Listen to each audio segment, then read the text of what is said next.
Sugeng enjang para adi yuswa, sugeng pepanggihan malih wonten ing renungan padintenan adi yuswa ing dinten Selasa wagi 11 Oktober 2024. Sumangga dinten punika kita nampi jejer ngladosi.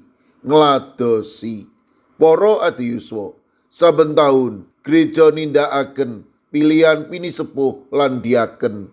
Limrahipun saben wilayah blok nemtokaken calon ingkang kapiji saged ngladosi lan nggadhahi kapasitas ngladosi. Limrahipun saben calon ngrumaosi boten kuwagang dereng boten saged ngladosi lan katelasan wekdal anggenipun ngladosi matema mangu-mangu kapiji.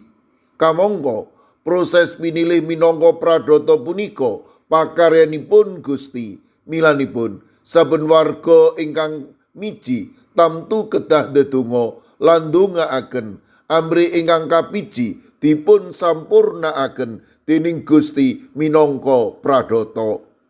Tiang Lewi piniji kangge ngladosi ing tarup pasewakan minangka kersanipun Gusti piyambak. Bab punika ketingal ing Wilangan 50 ayat 59a. Anggone nacahake iku marga saka dawuhe Pangeran Yuwah lumantar Nabi Musa.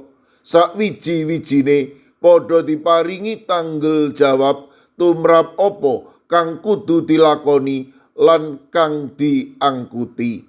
Dados Gusti piyambak ingkang ngersakaken kalenggahan punika. Gusti piyambak ingkang miji lan nyampurnakaken. Matema ing Lewi wonten 8.180 tiyang piniji ngladosi lan makarya ing tarup pasewakan. Sedaya ingkang pinilih dipun paringi tanggel jawab kangge ngladosi. Gusti boten namung miji nanging ugi panjenenganipun mangertosi kapasitas lan kesagetanipun matema pinaringan tanggel jawab kangge ngladosi.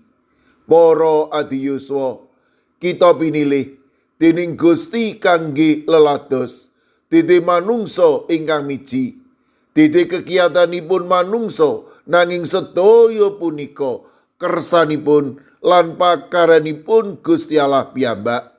Gusti mangertosi bilih kita nggadhahi kapasitas lan kesagetan kangge nglajengaken pakaryan peladosanipun Gusti ing jagat. Milanipun tansah ca syukur menawi kita piniji kangge ngladosi Gusti menapa kemawon wujuding peladosan menika. Sampun ngantos kita menika nyenyamah sih rahmatipun Gusti ingkang sampun miji kita. Kita piniji titik awit kebetulan nanging awit pakaryanipun Gusti kedah kita wujudaken lumantar peladosan kita. Amin. Sumangga kita ndedonga. Matur nuwun Gusti.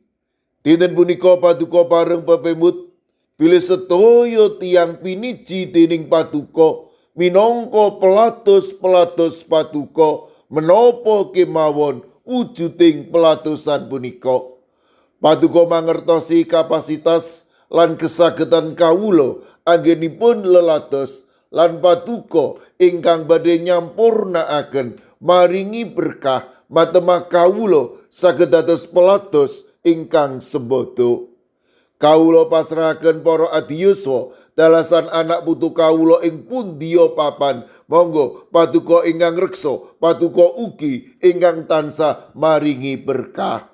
Kawula ugi masrahaken sawetawis sedherek kawula ingkang nembe nandhang sakit. Kawula pasrahaken Bapak Yohanes Kuncoro ing GKJ Immanuel ingkang wedal sak mangke nembe nandhang stroke. Kawula pasrahaken Bapak Tamto ing Samban wilayah gangsal GKJ Magelang ingkang wedal sak mangke nembe wonten ing griya sakit. Mekaten ugi kawula pasrahaken Mbak Cili ingkang ugi sampun kemoterapi. Kawula ugi masrahaken Bapak Joko Suranto ingkang wedal sak mangke ugi nembe nandhang sakit. Kawula pasrahaken warga GKJ Sragen Bapak Adi Sungkono, Ibu Astuti Purnaningsih, monggo Gusti paduka ingkang melasi lan paring bagas kesarasan. Kawula pasrahaken Bapak Wijongko, Ibu Eni Rus Pramujiani, Ibu Katarina Indah wonten ing GKJ Sedayu ingkang ugi nembe nandhang sakit, lan kawula pasrahaken Bapak Sudiat ing GKJ Wedi.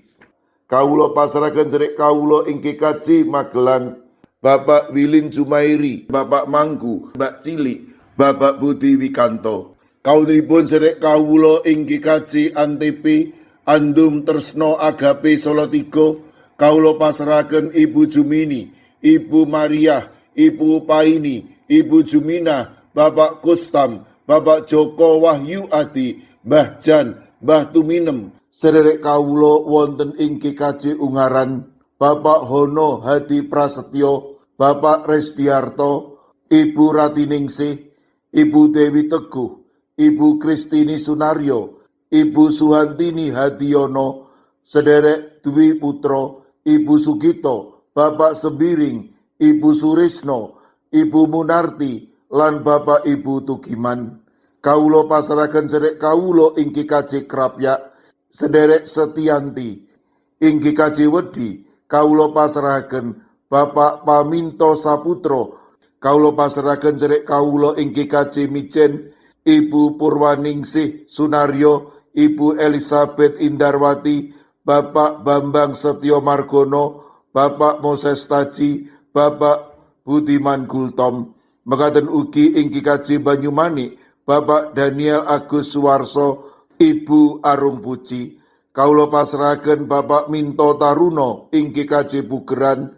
Kawula pasrahaken sedherek kawula ing GKJ Pamong Utomo Kalinegoro, Bapak Mardiono, Ibu Sri Windardi, Bapak Margono, lan Ibu Marsudi. Mekaten ugi ing GKJ Immanuel Solo, Ibu Helmi Saputro, Ibu Tugiani Sunarto, Ibu Tati. Ing GKJ Tlepok, kawula pasrahaken Ibu Wiryo Sumarto. Mekaten ugi ing Wonocatur, Ibu Esti. Ing GKJ Purbo, Ibu Karyumi, Ibu Kusmini. Ing GKJ Tropodo Sidoarjo, kawula pasrahaken Ibu Sriti Astuti.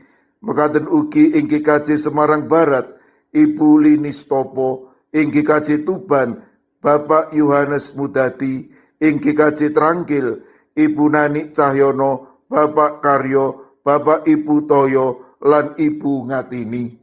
Kawula pasrahaken ugi sedherek kawula ing GKJ Wonosobo, Bapak Lazarus Samijan, Bapak Yusuf Sunaryo, Ibu Endang Sarjono. Mekaten ugi ing Gondang Winangun, Ibu Lasiem.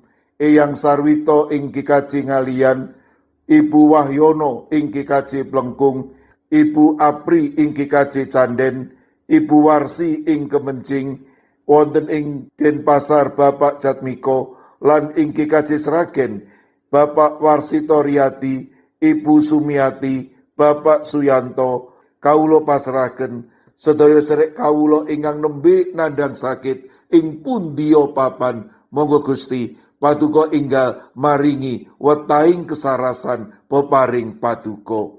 Sedaya pandonga lan pasambat kawula pasrahaken wonten ing asta paduka Gusti kawula Yesus Kristus. Amin.